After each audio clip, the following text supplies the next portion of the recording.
In his response to a video Twitter by Ethiopia, Eritrea and Somalia Coalition for Peace, which outlined why the US and European countries remain silent on Ethiopia, Rashid Abdi, a senior Horn of Africa analyst with the International Crisis Group, wrote, "The Three Horn Musketeers, the so-called tripartite alliance, asked a PR man who cannot even pronounce Tigray to put together a propaganda clip to bash TPLF that is so infantile it makes you want to cry. On his wrong assumption that the governments of Ethiopia, Eritrea and Somalia hired a PR man, he concluded with unbelievable arrogance saying, these chaps are in charge of governments." Here is our response. First thing that must be clear is that unlike Mr. Rashid, who makes his living by selling his soul to Western special interest groups, the Ethiopia, Eritrea and Somalia Coalition for Peace does not receive any form of support from any government or group. It is a group who connected informally through common vision and purpose. We are nationalists from Ethiopia, Eritrea and Somalia, who are fed up by the unceasing interventions of the world powers that have caused so much suffering for the people of the region for centuries. Unlike Mr. Rashid and his conflict entrepreneur colleagues, who get paid to produce propaganda that is dressed as an academic and research production, the only interest we try to serve is that of the Horn of Africa people who desperately need to reclaim the destiny. The second important point has been made by a response given to Rashid by Kasahan, who wrote, "This is a typical straw man fallacy. You're trying to deceptively shift the original idea to distract our attention from the subject. Who cares about the person's pronunciation here? The true content of the video tweet was what disturbed Mr. Rashid and not how the word Tigray was pronounced. However, the fundamental question that must be addressed is why individuals like Rashid, who is clearly a talented writer, sell out the interest of their own people. There is no doubt that the financial benefits of serving Western interest groups is very attractive, but is there no other more satisfying way in which they can earn their living? The conflict entrepreneurs no longer pretend to appear to be seeking for peace resolution. In fact, a simple look at their tweets show how they try to instigate further conflicts and glorify military victories of the TPLF. Mr. Rashid tweeted explaining why the Amhara hated him. He claims that it is because he knows them too well. He condemned the whole population of the Amhara with intention to make them the target attacks of other Ethiopian ethnics. On another occasion, he wrote 8 tweets on how Tigray could come out of what he calls blockade. He claimed that the TPLF's move to the Afar region was to secure a transport corridor for Tigray. But even if the TPLF manages to occupy the access to Djibouti, can it actually use it? The fact is that the TPLF's military attacks to the Afar and the Amhara region is a tactical move to show it has military strength that could be used for negotiations and most likely to stop flow of food aid to Tigray. The TPLF wants a catastrophic humanitarian crisis in Tigray that could justify a heavy-handed Western intervention that has already been hinted at by the EU and the US. Furthermore, the Afar and Amhara regions that have been a subject of attacks by the TPLF have no military strategic value. The TPLF has no problem sacrificing the lives of thousands just for the sake of projecting itself as undefeatable. During the initial 2-year border conflict with Eritrea, after failing to make advances on strategic locations that lead to the capital city of Eritrea, the TPLF attacked areas of Eritrea that lead to nowhere. All the TPLF wanted was to occupy any land of Eritrea that could allow it to declare victory. The TPLF was able to project itself as the winner on the global stage, but in reality Eritrea withdrew with its military intact from the non-strategic areas, then wiped out the overextended army that had entered Eritrea. The TPLF is now repeating the same failed tactics by attacking the Afar and the Amhara regions.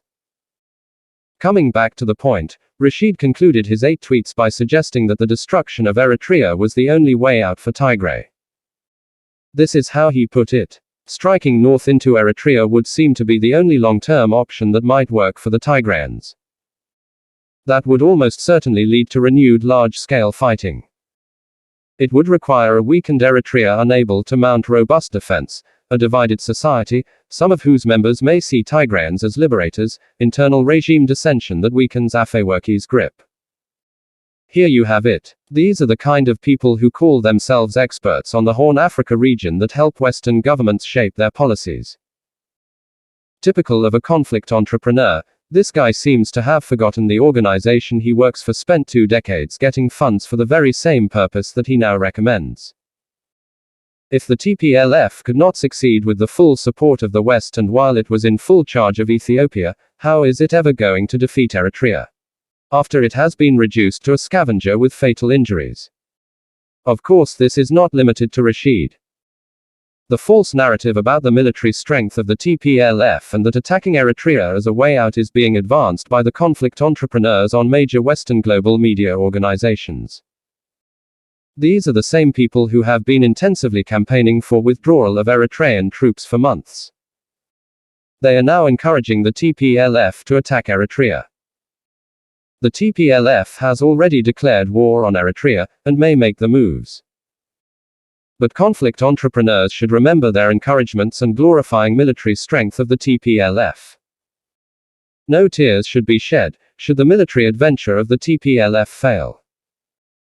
Of course, when it comes to Africa, conflict entrepreneurs' departure point is always the consequences, and they do not like to address the real causes of the problem. As an attempt to answer such a question leads to the TPLF and corridors of powers in Washington and Brussels. If the West and their conflict entrepreneurs are really interested in peace, there is a very easy way out for the Tigray people and the region at large.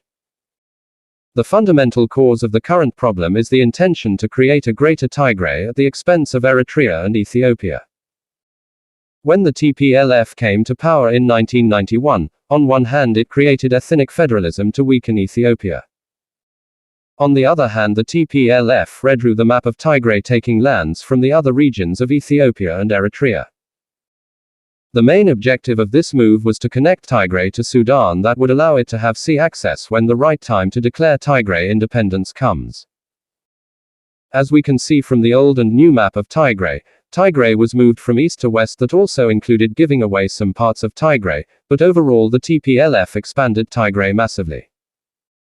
Therefore, at the heart of all the problems Tigray and the region at large is facing is the expansionist policy of the TPLF. The TPLF also foolishly thought there was no power that could challenge it. The TPLF never entertained the idea that the land it took by force could be returned to the rightful owners at some point. Of course, the main problem is not the TPLF, it is rather the policy of the US and the EU that backs the expansionist agenda of the TPLF. The current US administration has committed itself to this policy. What is puzzling is that this policy does not serve the interest of the US.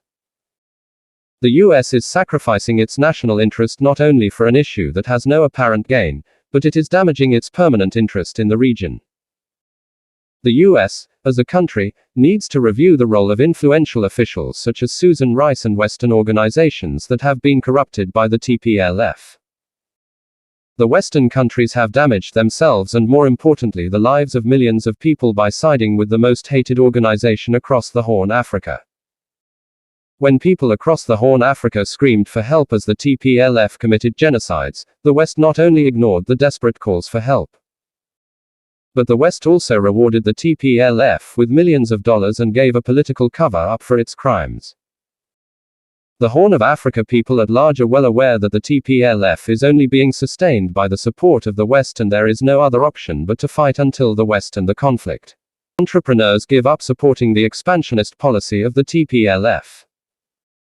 Tigray is in Ethiopia, not in Europe or America, therefore the solution lies in the region and by the people of the region. The Tigray people can live in peace and thrive in Ethiopia.